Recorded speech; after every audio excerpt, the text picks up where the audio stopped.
Good evening students, welcome to Janvani classes. मैं अभिषेक भारद्वाज आपका स्वागत करता हूं हमारे यूट्यूब चैनल पर। तो बच्चों, आपका आज मैं आपकी आज लास्ट यूनिट करवाऊंगा आपकी 5th सेमेस्टर पेपर 2 की, जिसका नाम है मॉलिक्यूलर स्पेक्ट्रा। ठीक है। तो कई बच्चों का ये आ रहा है कि सर इंपॉर्टेंट क्वेश्चन करवा दो ऑब्जेक्टिव टाइप में। तो मैं ऑब्जेक्टिव जो कुछ मैंने आपको इंपॉर्टेंट चीजें करवाई हैं, तो जिनके 50-70% चांसेस है उनको मैं ऑब्जेक्टिव में करवा दूंगा। तो अगर कुछ नया ऑब्जेक्टिव में करवाऊंगा तो मैं थोड़ा आपका वहीं पर उन चीजों को एक्सप्लेन भी करता चलूंगा। ठीक है। तो उस चीज से आप बिना किसी टेंशन के रहें। ठीक है। चलो फिर बात है अपनी यूनिट नंबर 8 पर, जिसका नाम है मॉलिक्यूलर स्पेक्ट्रा। तो अगर मैं आपकी इस यूनिट की बात करूं, ठीक है, कौन सी यूनिट आपकी बीएससी फिजिक्स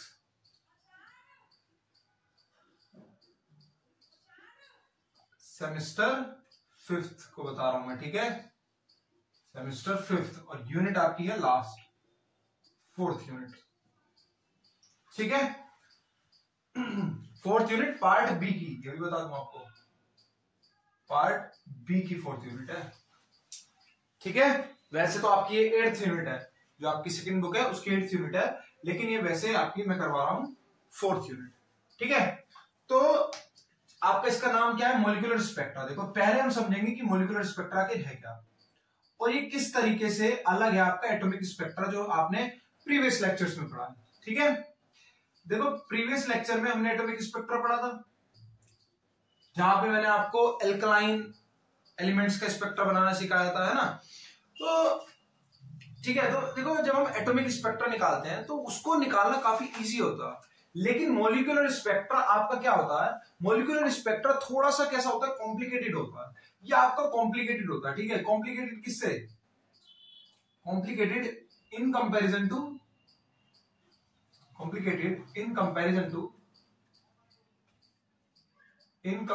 टू आपका जो एटॉमिक स्पेक्ट्रा होता है। रीजन क्या है? देखो, आपको पता है कि कोई भी आपका एलिमेंट जो होता है वो किससे मिलकर बना होता है? या तो एटम से, या आपका किससे? मॉलिक्यूल से। ये चीज आपको पता ही है। ठीक है। एटम से या फिर मॉलिक्यूल से। देखो, क्या होता है कि एटम तो आपका सिंपल है कि भाई ये आपका न्यूक्लियस और उसके चारों तरफ आपकी क्या है? ये ऑर्बिट्स। ठीक है। तो आप यहां पर निकाल सकते हो भाई क्या है यहाँ पर, आपके पास क्या क्या एनर्जी है? आपके पास यहाँ पर मेरे ख्याल से आपके पास सिर्फ यहाँ पर क्या इलेक्ट्रॉनिक एनर्जी है। ठीक है। तो आपको सिर्फ एक इलेक्ट्रॉनिक स्पेक्ट्रा दिखता है। जब आपका क्या होता है, इस पे मान लो कोई हमने रे को इंसिडेंट करवाया तो हमारे पास एक स्पेक्ट्रा निकल कर आता है। लेकिन मॉलिक्यूल्स के पास क्या होता है? मॉलिक्यूल्स आपका क्या होते हैं? मॉलिक्यूल्स आपके दो एटम कंबाइन होते हैं।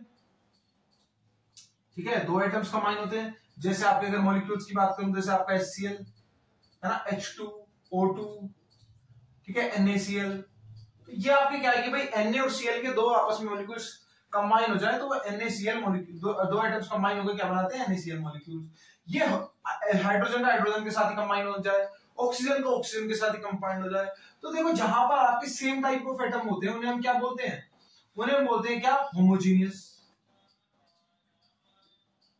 Homogeneous molecule. और ये आपके क्या कहलाते हैं? ये आपके कहलाते हैं हेट्रोजीनियस। ठीक है। ये आपके क्या कहलाते हैं? हेट्रोजीनियस। तो ठीक है, जहां पर आपके सेम हो, ठीक है, जहां पर आपके सेम हो, ठीक है, जहां पे आपके सेम एटम्स हो दोनों, ये एटम भी हाइड्रोजन का, ये एटम भी हाइड्रोजन का, तो आपका क्या कहलाएगा? होमोन्यूक्लियर। और होमोजीनियस लिखते क्या? होमोन्यूक्लियर। ठीक है। क्या कहलाएगा? होमोन्यूक्लियर। ठीक है। ये आपका कहलाता है क्या? हेट्रोन्यूक्लियर।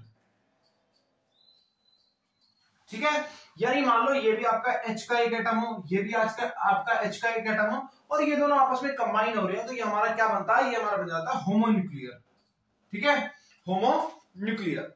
और ये आपका, और मान लो अगर आपके पास इस तरीके से एक एटम हो कि भाई ये आपका दो एटम करेक्ट हो, मान लो एक Na का और एक Cl का हो, तो ये आपका क्या कहलाएगा? हेट्रोन्यूक्लियर। ये आपका क्या कहलाएगा? हेट्रोन्यूक्लियर। ठीक है। यहां तो कोई डाउट? देखो, मॉलिक्यूलर स्पेक्ट्रा, देखो मॉलिक्यूलर स्पेक्ट्रा की अगर मैं बात करूं तो मॉलिक्यूलर स्पेक्ट्रा, अब सबसे पहले मॉलिक्यूलर स्पेक्ट्रा किस तरीके से बना कि मॉलिक्यूल्स में आपकी कई सारी चीजें होती हैं। कैसे? जैसे मान लो दो एटम्स आपस में कंबाइन है, ठीक है, दो एटम्स मान लो इस तरीके से आपका एक एक मॉलिक्यूलर इन्हें बोलते हैं इंटरन्यूक्लियर डिस्टेंस। ठीक है, ये जो डी है ना, ये मान लो ये जो डी है इसको बोलते हैं, इसे कैपिटल आर से डिनोट कर सकते हो आप।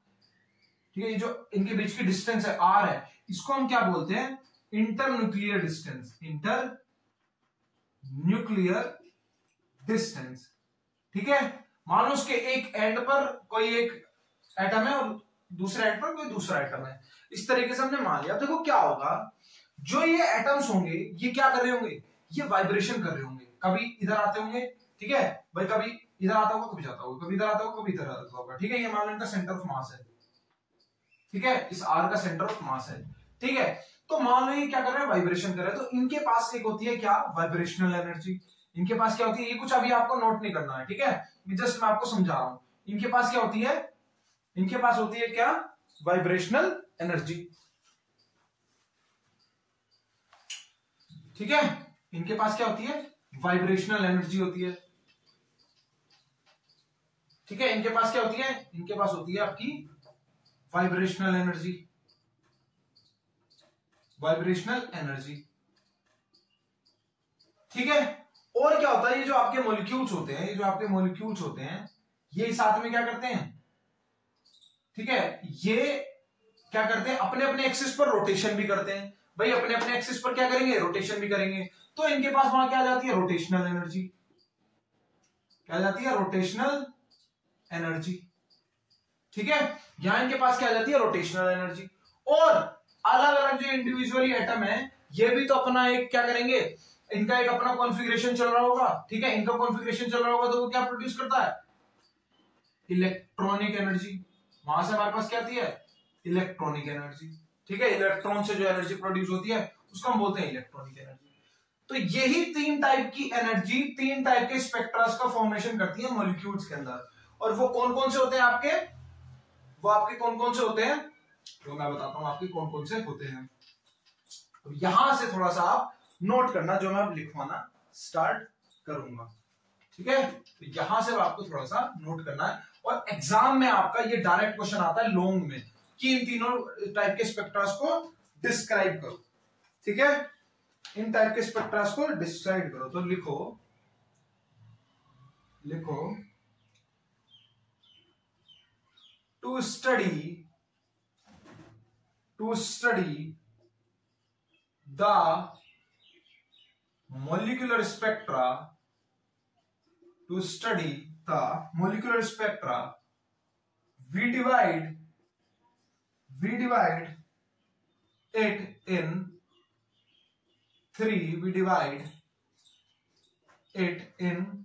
three types। और वो टाइप्स आपके अलग अलग एनर्जी की वजह से हैं। पहला है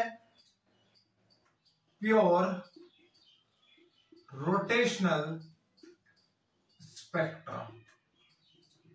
ठीक है, पहले यही वाला समझाता हूं। चलो मैं सबसे पहले आपको इसे समझाता हुआ चलता हूं कि भाई ये प्योर रोटेशनल स्पेक्ट्रा आखिर आपका है क्या। पहले नॉर्मली बताऊंगा, फिर आपको डेफिनेशन में भी लिखवा दूंगा कि आपका ये प्योर रोटेशनल स्पेक्ट्रा बेसिकली है क्या। देखो, ये जो प्योर रोटेशनल स्पेक्ट्रा होता है ना, ये आपका हेटेरोन्यूक्लियर्स के बीच में होता है। हेटेरोन्यूक्लियर यानी एक मान लो आपका हाइड्रोजन का एटम है, तो दूसरा आपका किसका होगा, दूसरा आपका क्लोरीन का मान लो, दूसरा आपका किसका होगा, क्लोरीन का एटम मान लो। तो इस तरीके से हेटेरोन्यूक्लियर जो आपके हेटेरोन्यूक्लियर मॉलिक्यूल्स होते हैं, सिर्फ वही आपका प्योर रोटेशनल स्पेक्ट्रा दिखाते हैं। अब देखो क्या है कि हर टाइप का जो स्पेक्ट्रा है ना, वो अलग डिफरेंट टाइप की, हम बोलेंगे कि डिफरेंट टाइप के इलेक्ट्रोमैग्नेटिक रीजन, डिफरेंट टाइप के इलेक्ट्रोमैग्नेटिक रीजन में पाया जाता है। ठीक है, हर एक टाइप का जो स्पेक्ट्रा है वो डिफरेंट टाइप के इलेक्ट्रोमैग्नेटिक रीजन में पाया जाता है। भाई आपको पता ही है क्या कि आपकी जो इलेक्ट्रोमैग्नेटिक वेव्स है वो आपके डिफरेंट डिफरेंट रीजन में कंबाइन है ना। जैसे आपका क्या भाई, आपका gamma rays, X ray, visible raise, ultraviolet rays, infrared, है ना, और आपका माइक्रोवेव, रेडियो वेव। ठीक है, अलग अलग रीजन है उसके पास, आपके इलेक्ट्रोमैग्नेटिक वेव के पास। तो अलग अलग रीजन्स में अलग अलग टाइप का मॉलिक्यूलर स्पेक्ट्रा पाया जाता है। ठीक है, या फिर हम ये बोल सकते हैं कि जो आपका मॉलिक्यूल है वो डिफरेंट डिफरेंट रेंजेस का स्पेक्ट्रा निकालता है। ठीक है, जो उसकी फ्रीक्वेंसी आती है, उसकी जो फ्रीक्वेंसी निकल कर आती है, वो हमें उस फ्रीक्वेंसी से हम पता लगा सकते हैं कि किस रेंज का स्पेक्ट्रा इसने एमिट करा। तो ये जो प्योर रोटेशनल स्पेक्ट्रा आपका निकल के आता है ना, ये बेसिकली आपका माइक्रोवेव, ठीक है, ये आपका माइक्रोवेव में पाया जाता है। ठीक है, ठीक है, इंफ्रारेड बोल सकते हैं, माइक्रो, ये आपका माइक्रोवेव रीजन ऑफ इंफ्रारेड में मिलता है बेसिकली। ठीक है, और ये हेट्रो न्यूक्लियर मॉलिक्यूल्स में आपका पाया जाता है। अभी मैं इसको पूरे अच्छे से डेफिनेशन में भी लिखाऊंगा, इस चीज की आप टेंशन मत लेना। ठीक है, ठीक है बच्चों। और देखो इसका क्या होता है, इनका एक परमानेंट डाइपोल भी होता है। ठीक है, इनका एक परमानेंट डाइपोल भी होता है। ठीक है, आई होप आपको थोड़ा सा क्लियर हुआ होगा। ठीक है, और देखो ये जो आपका होता है ना, ये सिर्फ और सिर्फ आपका एमिशन में पाया जाता है। यानी जब आपने किसी एक मॉलिक्यूल के अंदर किसी एक रे को इंसिडेंट करवाया, तो क्या हुआ, जब आपने किसी एक रे को, अब देखो आपके पास दो एनर्जी लेवल होती हैं, E2 और E1। मान लो ये आपकी मॉलिक्यूल्स की दो एनर्जी लेवल है। ठीक है, एक ग्राउंड स्टेट को डिफाइन कर रही है, एक आपका एक्साइटेशन स्टेट को डिफाइन कर रही है। तो जो आपका प्योर रोटेशनल स्पेक्ट्रा है वो आपका सिर्फ और सिर्फ एमिशन में दिखाया जाता है। इसका मतलब क्या है कि अगर एक, मान लो मैंने एक फोटोन को इस पे एमिट करवाया, अगर इस फोटोन को मैंने इस पर एमिट करवाया तो क्या होगा, ठीक है, तो क्या होगा कि जो आपके एक्साइटेशन में पार्टिकल था वो आपका ग्राउंड स्टेट में आ जाएगा। तब हमारे पास जो एक स्पेक्ट्रा निकल कर आएगा वो आपका प्योर रोटेशनल का आ सकता है, जरूरी नहीं प्योर रोटेशनल ही, क्योंकि आपके जो अदर स्पेक्ट्रा है वो भी एमिशन में भी पाए जाएंगे। ठीक है, ठीक है, तो ये आपका प्योर रोटेशनल स्पेक्ट्रा आपका ड्यूरिंग एमिशन भी मिल सकता है। ठीक है, ड्यूरिंग एमिशन ही मिलता है बेसिकली, अगर मिलता है तो ड्यूरिंग एमिशन ही मिलता है। ठीक है, अब इसको एग्जाम में अगर आपका आएगा तो एग्जाम में आपको किस तरीके से लिख के आना है। और दूसरी चीज ये भी बता दूं कि इनके बीच की जो इंटरन्यूक्लियर डिस्टेंस होती है वो आपकी समवेयर होती है 10 टू की पावर -30, 10 टू की पावर -10 होती है शायद, हाँ 10 टू की पावर -10 होती है।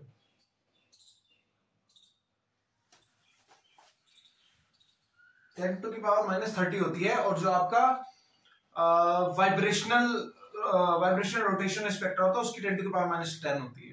ठीक है, चलो नोट करते हैं किस तरीके से एग्जाम में आएगा, तो एग्जाम में आपको किस तरीके से लिख के आना है। ठीक है, एग्जाम में आएगा तो आपको एग्जाम में किस तरीके से लिख के आना है। तो एग्जाम में लिख के आना है आपको क्या, molecular energy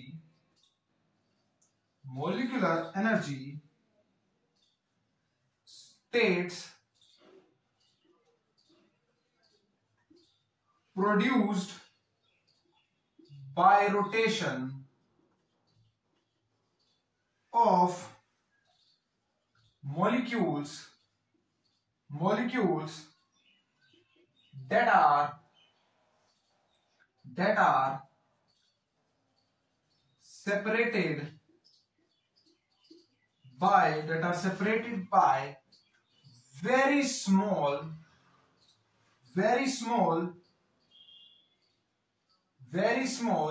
energy gap. Only those molecules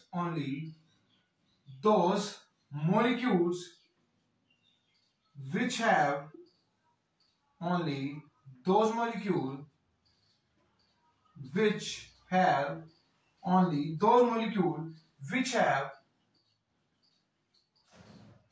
permanent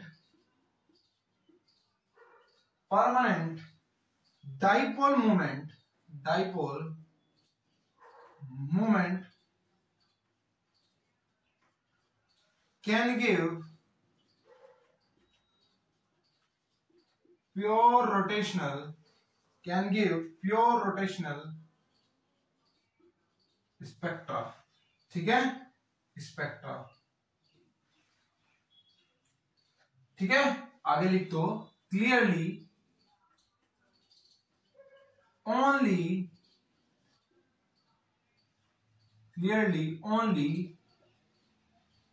heteronuclear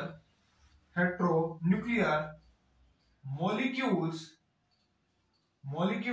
like HCl, HBr, HF can produce this type of molecular spectra. ठीक है, नोट करो।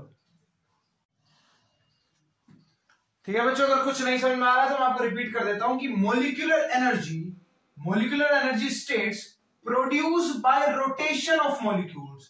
ठीक है, जो आपकी मोलिकुलर एनर्जी है जो प्रोड्यूस की जाए रोटेशन ऑफ मॉलिक्यूल्स की वजह से, जो आपके मॉलिक्यूल्स है वो अगर आपके सेपरेटेड है, बड़ा ही कम एनर्जी गैप हो उनके बीच में, यानी दो एनर्जी स्टेट्स के बीच में काफी छोटा एनर्जी गैप हो।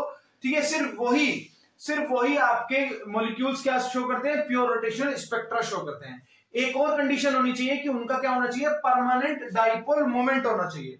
कैसा होना चाहिए, परमानेंट डाइपोल मोमेंट।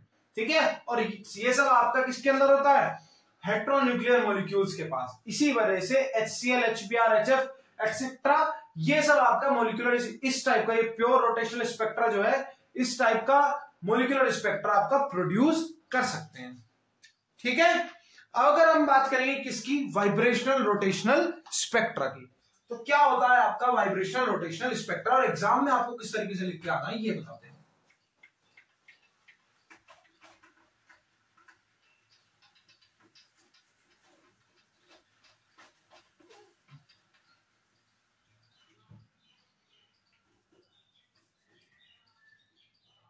लिखो vibrational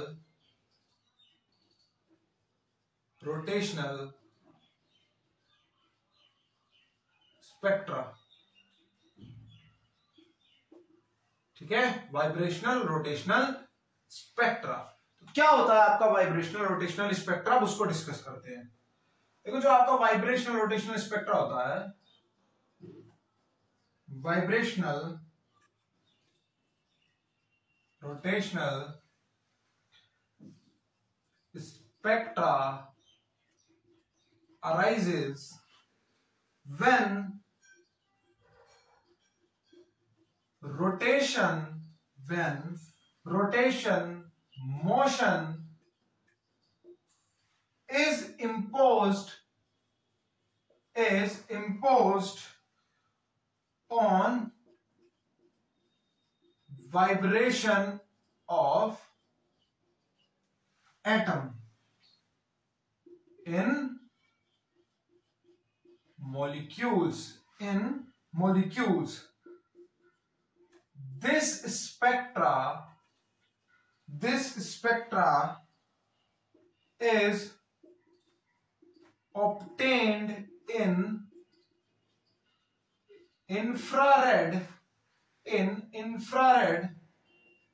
region of electromagnetic wave छोड़ दो। ठीक है, this spectra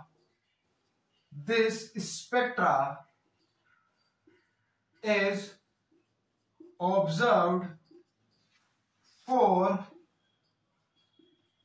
heteronuclear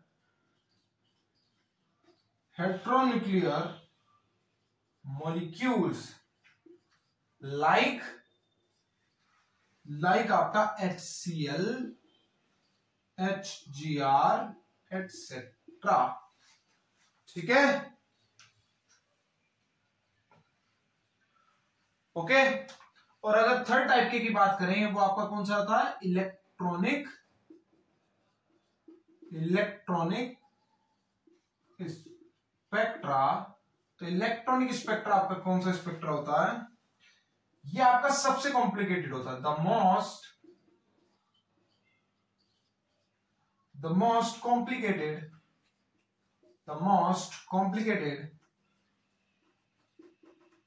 spectra of molecules is electronic spectra. It is observed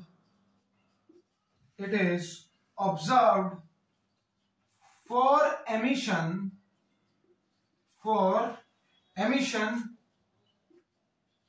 and absorption। अब देख लो, ये आपका एमिशन और एब्जॉर्प्शन दोनों के लिए होता है। ठीक है, in the visible and ultraviolet region। और इसमें पता है आपके ये वाला जो इलेक्ट्रॉनिक स्पेक्ट्रा है ये आपके हेट्रोन्यूक्लियर और होमोन्यूक्लियर दोनों टाइप के मॉलिक्यूल्स आपके इलेक्ट्रॉनिक स्पेक्ट्रा को दिखा सकते हैं। ठीक है, दोनों टाइप के। ठीक है, यानी आप लिख सकते हो क्या, all diatomic molecules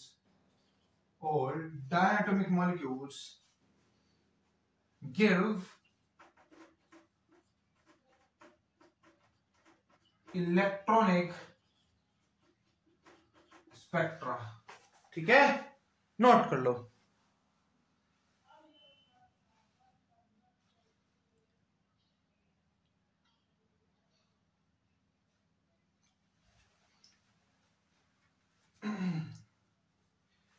ठीक है बच्चों, तो ये 3 टाइप के स्पेक्ट्रा एक्सप्लेन करने के लिए आपके 101% आपके एग्जाम में आएंगे।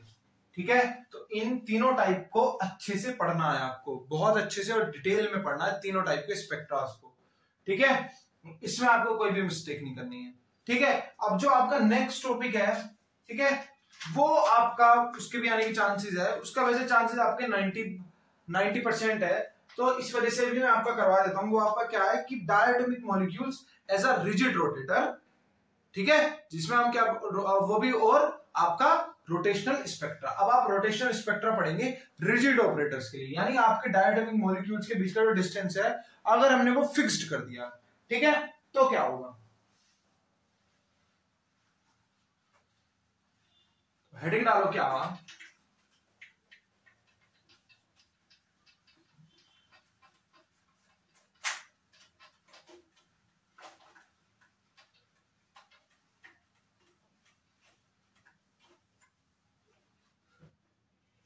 हेडिंग डालो क्या,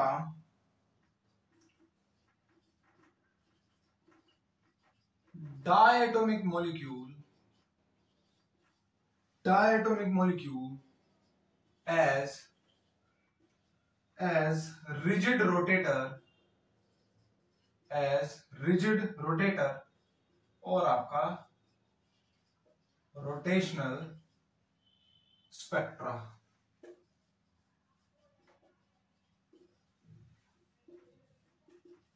तो क्या करना है इसमें, हमें सबसे पहले क्या करना है, 2 मॉलिक्यूल्स लेने हैं। ठीक है, 2 मॉलिक्यूल्स लेने हैं, सॉरी 2 एटम्स लेने हैं एक मॉलिक्यूल के। ठीक है, एक एटम के 2 मॉलिक्यूल्स लेने हैं। ठीक है, मान लो इसका मास है m1, इसका मास है m2। ये क्या है, ये इसका है सेंटर ऑफ मास।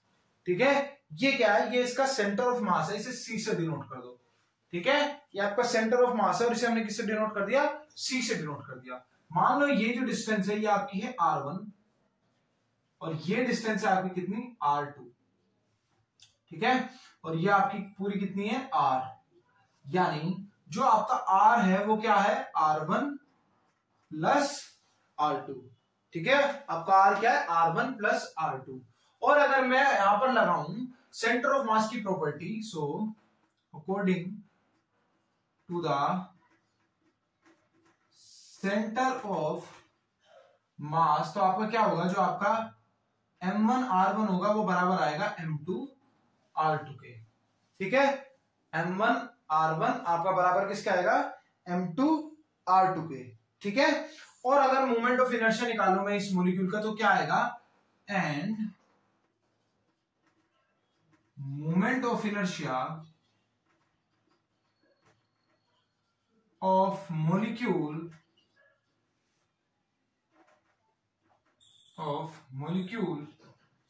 क्या आएगा, I बराबर, अब आपको क्या निकालना है, मॉलिक्यूलर स्पेक्ट्रा वो आपका कैसा आता है, mR², यही होता है। तो क्या आ जाएगा यहां पर, M1 R1 square plus M2 R2 square. ये आपका क्या हो जाएगा, मोमेंट ऑफ इनर्शिया। भाई मोमेंट ऑफ इनर्शिया आपके M1 मॉलिक्यूल का और मोमेंट ऑफ इनर्शिया आपका m2 मॉलिक्यूल का दोनों को प्लस कर दो तो आपका क्या आ जाएगा, total moment of inertia of molecule आ जाएगा। ठीक है, ये आपका आ गया। ठीक है, मान लो ये आपकी क्वेश्चन नंबर फर्स्ट, ये आपकी क्वेश्चन नंबर सेकंड और ये आपकी क्वेश्चन नंबर थर्ड। ठीक है, यहां तक तो आपको कोई डाउट नहीं होगा। अब मैं यहां से क्या कर सकता हूं, अब मैं मान लो इस इक्वेशन में से आपकी एक चीज को मान लो R1 की वैल्यू में निकाल दूं। ठीक है, यहां से मान लो यहां से, तो यहां इधर कर देता हूं। सो फ्रॉम इक्वेशन फर्स्ट, मान लो इसे मैं लिख दूं R minus R1 equals to R2, इस तरीके से लिख दूं। ठीक है, ये मान लो मेरी इक्वेशन आ गई फोर्थ, और अब मैं इसको इधर पुट कर दूं, पुट इक्वेशन 4 इन सेकेंड, तो मुझे क्या मिल जाएगा, M1 R1 बराबर M2 R माइनस R1, यानी M1 R1 बराबर M2 R minus M2 R1, यही आएगा M2 R1। इसको इधर ले आऊं तो मेरे पास क्या आएगा, R1 कॉमन आ जाएगा और M1 प्लस M2 आएगा, इक्वल्स टू में M2 R आएगा। यहां से मेरा क्या आ जाएगा, R1 बराबर M2 R by M1 plus M2, ये आ जाएगा। ठीक है, इसको मान लो इक्वेशन नंबर 5। और इसी तरीके से मैं क्या निकाल सकता हूं, R2 निकाल सकता था भाई, इसी तरीके से मैं R2 निकाल सकता था भाई, इसको इधर ले जाता, इसको इधर, तब आपका सेम ही आता। बस यहां पर क्या हो जाता, जहां पर आपका M2 है वहां पर आपका क्या आता, वहां पर आपका आता M1, जहां आपका M2 है वहां M1 आ जाता, बस इतना ही फर्क आता। ठीक है, सो अगर मैं R2 के लिए निकालूं, पहले इतना नोट करो,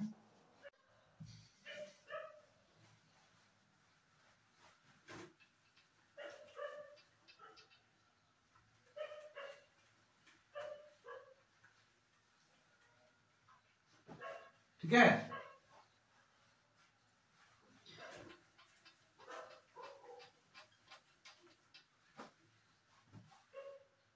तो लिखो सिमिलरली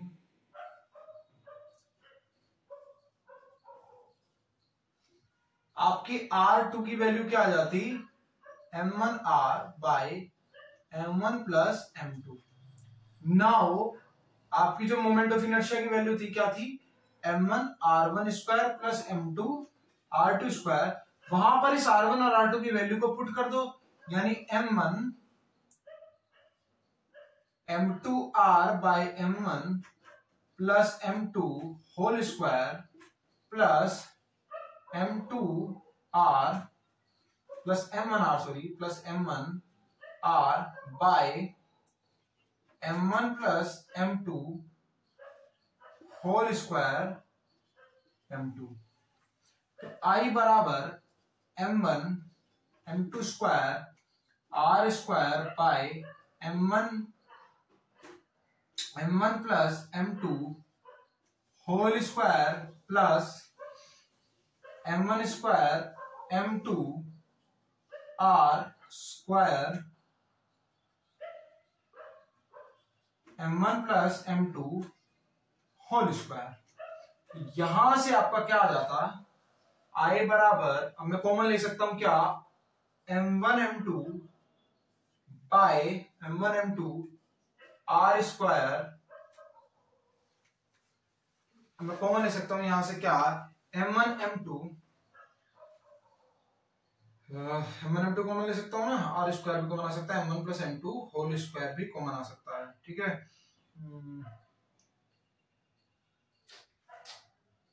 कुछ गलती कर दी क्या, एक सेकंड बच्चों, मुझे लग रहा है मैंने कुछ मिस्टेक करी है, एक सेकंड लेट मी चेक। हाँ ठीक है, मिस्टेक तो कुछ करी नहीं है। तो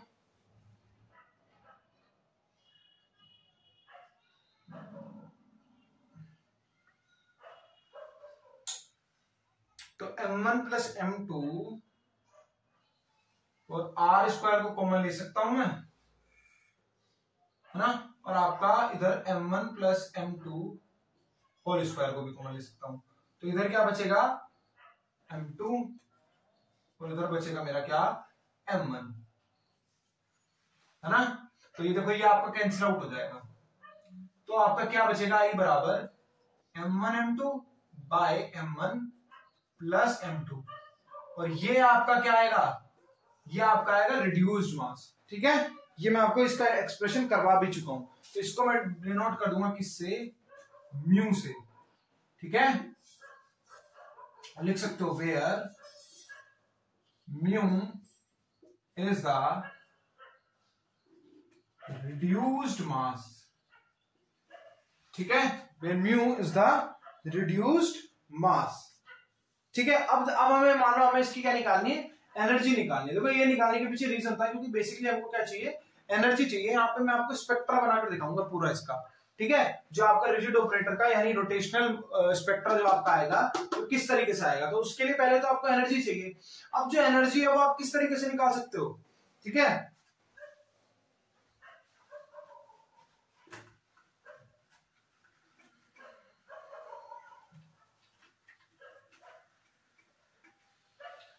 भाई एनर्जी आप निकाल सकते हो कैसे, हाफ आई ओमेगा स्क्वायर वाले तरीके से। ठीक है, इससे आप क्या निकाल सकते हो, एनर्जी निकाल सकते हो। मान लो इसको इक्वेशन नंबर 6 और ये आपकी इक्वेशन नंबर आ गई 7, है ना। इससे आप क्या निकाल सकते हो, एनर्जी। अब आपके पास आई की वैल्यू है लेकिन ओमेगा की वैल्यू नहीं है, तो ओमेगा के लिए आप क्या निकाल सकते हो, एक और फॉर्मूला लगा सकते हो। क्या, क्योंकि ये रोटेट कर रहा है तो इसके पास एंगुलर मोमेंटम भी होगा, तो आपके पास एंगुलर मोमेंटम का एक फॉर्मूला भी होता है, क्या, एल बराबर आई ओमेगा, एल बराबर आई ओमेगा, और यहां से ओमेगा की वैल्यू क्या जाएगी, एल बाय आई। मान लो ये इक्वेशन नंबर 8 और ये मेरे पास आ गई मेरी इक्वेशन नंबर 9। देन जो आपकी एनर्जी आएगी वो क्या आएगी, 1/2 आई और ओमेगा की वैल्यू क्या हो जाएगी, into L square by I square. ये कैंसिल आउट, तो एनर्जी मेरे पास क्या आएगी, 1/L स्क्वायर बाय आई। अब जो आपका एंगुलर मोमेंटम है उसको आप डिनोट कर सकते हो किसकी फॉर्म में, भाई पहले इतना नोट करो फिर बताता हूं, नोट करो।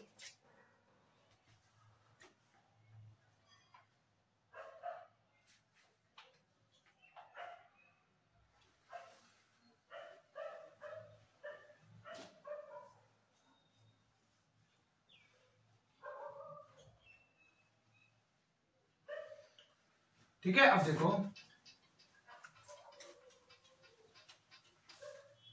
अब ये जो आपकी एनर्जी आ रही है, अब ये जो आपका एनर्जी का फॉर्मूला आ रहा है, E इक्वल्स टू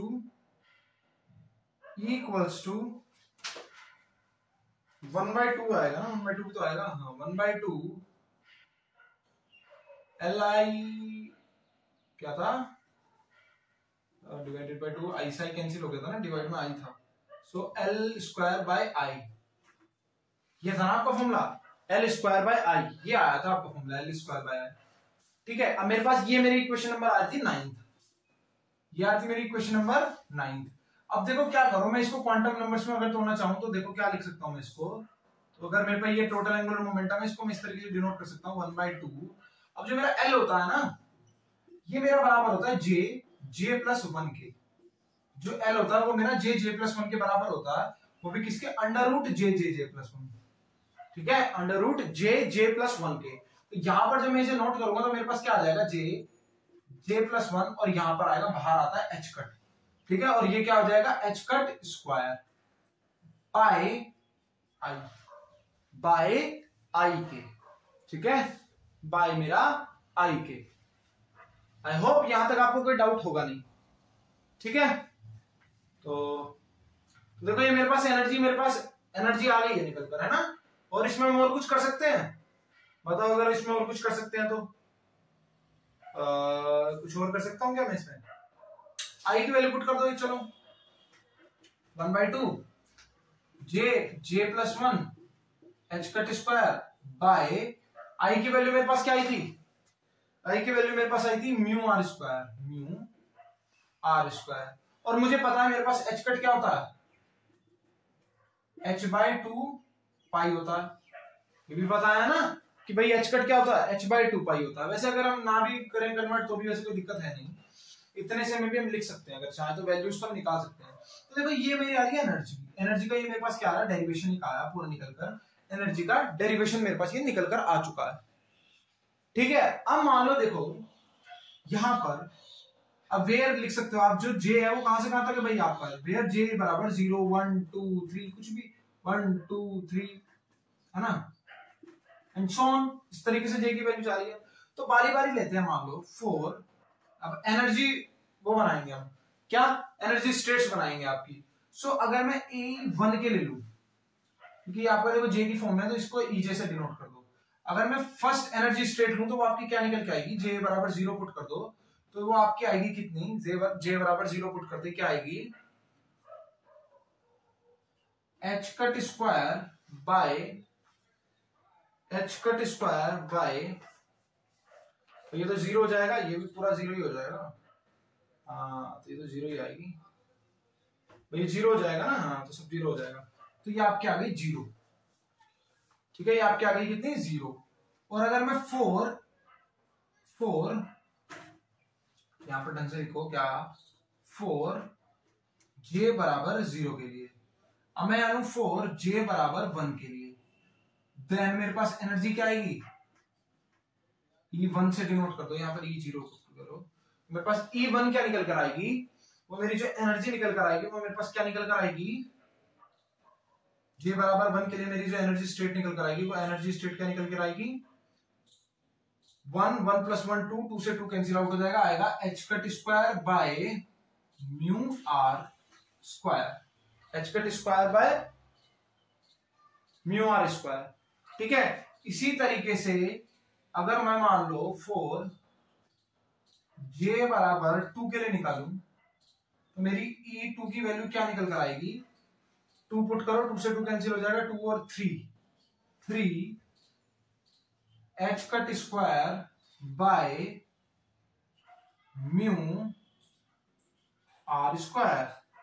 अगर मान लो मैं देखूं 4 जे बराबर 3 के लिए तो मेरी E3 की वैल्यू क्या निकल कर आएगी, 3 और 4 2 3 2 6 h cut square by mu are square. तो देखो जो डिफरेंस आ रहा है वो काफी बड़ा आ रहा है, यहाँ पर 1 का है, इधर 2 का है, फिर इधर 3 का हो गया। तो जो आपके जे की वैल्यू के साथ साथ आपकी एनर्जी स्टेट में जो वैल्यू है, जो आपकी एनर्जी स्टेट है, उनके बीच का गैप क्या हो रहा है, उनके बीच का गैप जो है वो आपका इंक्रीज होता जा रहा है। तो अगर मैं एनर्जी स्टेट को डराइव करूंगा तो वो मेरी किस तरीके से डराइव हो सकती है, आप देखना।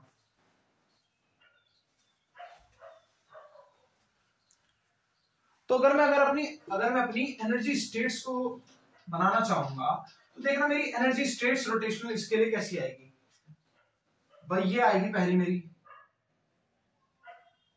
ये मान लो j = 0 के लिए तो मेरी यहां पर एनर्जी क्या है, वो भी आपकी 0 आ रही है। फिर थोड़ा सा पास में है, ये आपकी है j बराबर 1 के लिए, यहां पर मेरी E1 की वैल्यू क्या आ रही है, एनर्जी की वैल्यू क्या आ रही है, h cut square by mu are square. फिर गैप थोड़ा सा बढ़ गया, जितना यहां है अब उतना गैप, उससे थोड़ा सा एक्स्ट्रा गैप लो, ये है मेरा j बराबर 2 के लिए। यहां मेरी एनर्जी की वैल्यू कितनी आ रही है, यहां मेरी एनर्जी की वैल्यू आ रही है 3 h cut square by mu are square. अब क्या हुआ, जितना यहां गैप उससे और एक्स्ट्रा गैप आ गया यहां पर,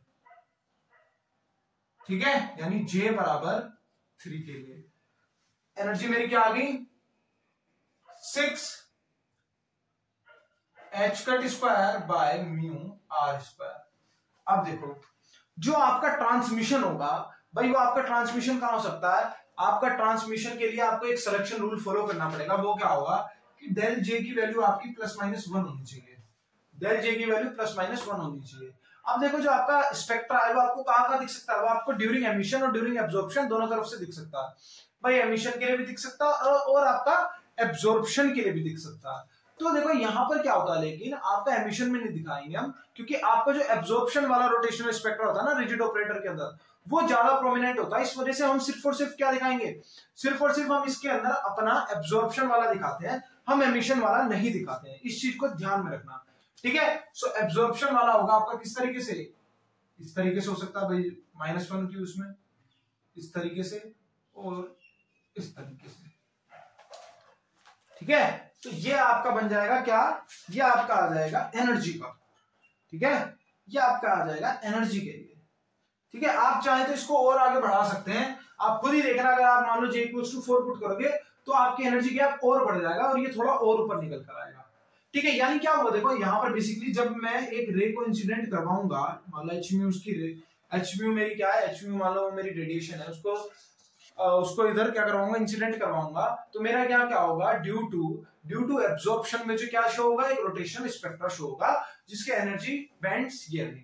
अब मान लो मुझे इसकी फ्रीक्वेंसी निकालनी है, ठीक है, मान लो मुझे इसकी फ्रीक्वेंसी निकालनी है, तो मेरे पास अगर इसकी मुझे फ्रीक्वेंसी निकालनी है तो देखो मैं इस फ्रीक्वेंसी को किस तरीके से निकाल सकता हूं, ठीक है। अब हम आएंगे कि इसकी अगर मुझे फ्रीक्वेंसी निकालनी है तो मैं इस फ्रीक्वेंसी को किस तरीके से निकाल सकता हूं, पहले इतना नोट कर लो। अब देखो फ्रीक्वेंसी किस तरीके से निकाल सकता हूं, मान लो जो ट्रांसमिशन हुआ, मान लो जो ट्रांसमिशन हुआ वो मेरा E J से J+1 हुआ, मान लो ये मेरा ट्रांसमिशन हुआ E J से J+1 में मेरा क्या हुआ, ट्रांसमिशन हुआ, ठीक है। ये मेरा एनर्जी का ट्रांसमिशन हुआ, कहां से, J से J+1 में हुआ, ठीक है। यानी जो ये मेरी hν आएगी, तो मैं इसको मान लो मेरे पास ये जो मेरी रेडिएशन है, ये मेरा एब्जॉर्प्शन हुआ, यानी ये क्या होगी कि भाई जो मेरी एनर्जी आ रही थी किसमें, जो मेरी J+1 माइनस EJ करूंगा तो मेरे पास क्या आ जाएगी, इस hν की वैल्यू आ जाएगी, क्या आ जाएगी, इस hν की वैल्यू आ जाएगी, ठीक है, ठीक है। और मेरे पास अब इस जहां पर भी आपने जहां पर भी J पुट करा था वहां पे J+1 पुट कर दो, तो मेरे पास जो फॉर्मूला था वो इसका क्या आया था, EJ का जो मेरे पास फॉर्मूला आया था वो मेरे पास क्या आया था, J+1 h² बाय μ r², यही आया था।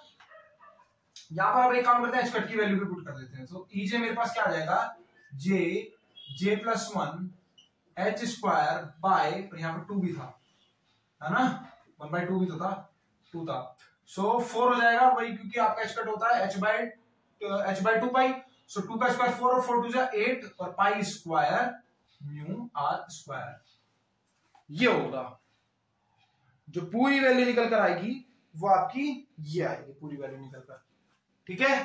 पूरी वैल्यू जो आपकी निकल के आएगी वो पूरी वैल्यू आपकी ये निकल के आएगी, हाँ पूरी वैल्यू आपकी ये निकल के आएगी।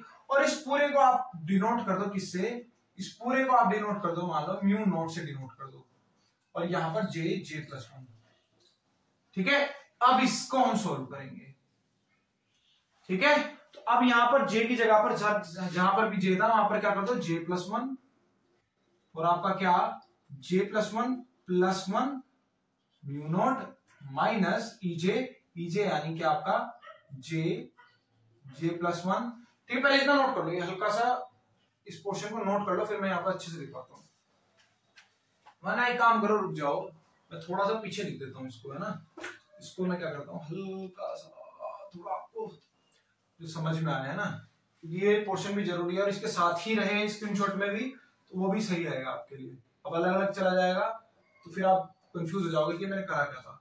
तो मैं निकाल रहा था कि अपना hν वो मेरा क्या आएगा, J+1 माइनस EJ के बराबर, hν मेरा क्या हो जाएगा, J+1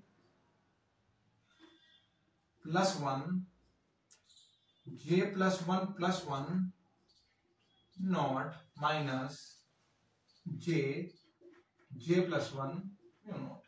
अब ये कॉमन आ जाएगा मेरे पास, ठीक है, ये मेरे पास क्यू आ जाएगा, और यहाँ पर देखो H अलग रखो, ये आपका पूरा होता है लेकिन H आपका अलग आता है, ठीक है।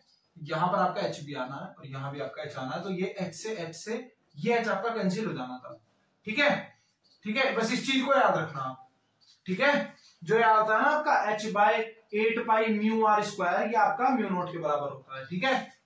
चलो तो ये आपका होता म्यू बराबर, अब देखो j+1 कॉमन आ सकता है तो ले लो, j+1 कॉमन ले लिया और म्यू नॉट भी कॉमन आ जाएगा, ले लिया, तो आपका क्या बचेगा अंदर, j+2 माइनस j। तो j, इस j से ये j क्या आपका क्या हो जाता, कैंसिल हो जाता, इस j से ये j आपका कैंसिल हो जाता, ठीक है, इस j से आपका ये j कैंसिल हो जाता,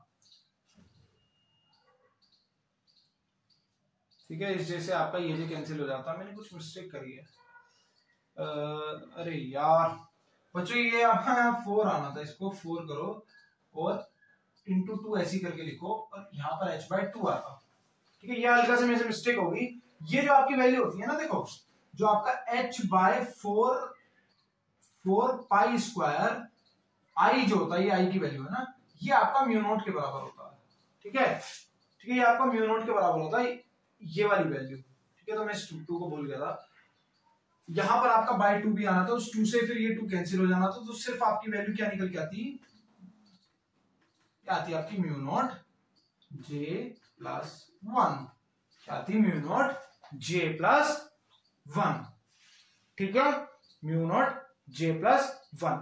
अब वापिस से आप वही करेंगे क्या, 4 j बराबर 0 के लिए अगर मैं देखूं तो मेरे पास देखो क्या वैल्यू आएगी, म्यू नॉट। अगर मैं देखूं 4 j बराबर 1 देखूं तो मेरे पास म्यू की वैल्यू क्या आएगी, 2 म्यू नॉट। और अगर मैं देखूं 4 j बराबर 2 तो मेरे पास म्यू नॉट की वैल्यू म्यू क्या आएगी, 3 म्यू नॉट। इसी तरीके से मैं अगर देखूं j बराबर 3 के लिए तो मेरे पास क्या आएगी, म्यू की वैल्यू 4 म्यू नॉट। और देखो अगर मैं 4 j बराबर 4 के लिए तो म्यू की वैल्यू मेरे पास क्या आएगी, 5 म्यू नॉट।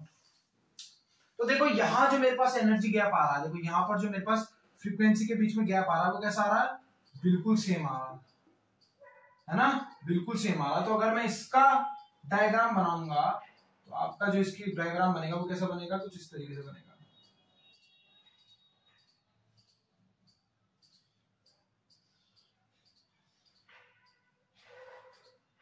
गैप बिल्कुल सेम लेना बच्चों, मैंने तो थोड़ा सा गलत ले लिया, ठीक है, आप स्केल से मेजर करके ये जो गैप है ना, ये गैप्स, इन गैप्स को बिल्कुल सेम लेना, इसको बोल देना mu naught, 2 mu naught, 3 mu naught, 4 mu naught, 5 mu naught, 6 mu naught, 7 mu naught, ठीक है।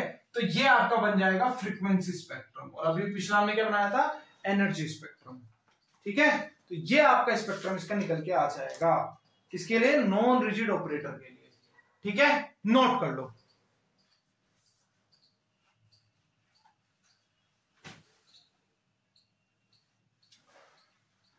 ठीक है बच्चों, तो ये इस चैप्टर में से जो आपका रिजिड नॉन रिजिड ऑपरेटर के लिए और ये आपके तीनों टाइप के स्पेक्ट्रा, तो खास करके इन अच्छे से इनकी डेफिनेशन को अच्छे से रट के जाना बच्चों, डायरेक्ट आपके एग्जामिनेशन में पूछी जाती हैं, ठीक है। और बाकी हम मिलते हैं आपके कहा, रिवीजन सीरीज में, जहां पर मैं आपको आपके क्या करवाऊंगा, ऑब्जेक्टिव चीजें करवाऊंगा। अभी आपका 25 को पेपर है, मुझे पता है कई बच्चों ने कमेंट भी कर रखा है कि 25 का एग्जाम है सर, एक बार ऑब्जेक्टिव वो करवा दो क्वेश्चंस। तो बच्चों 23 को मैं आपका क्या करवाऊंगा, ऑब्जेक्टिव क्वेश्चंस करवाऊंगा, फिर 24 को आप रिवीजन कर लेना अच्छे से और एग्जाम के लिए ऑल द बेस्ट, अच्छे से करके आना, ठीक है। चलो फिर आज के लिए इतना रखेंगे, थैंक यू वेरी मच।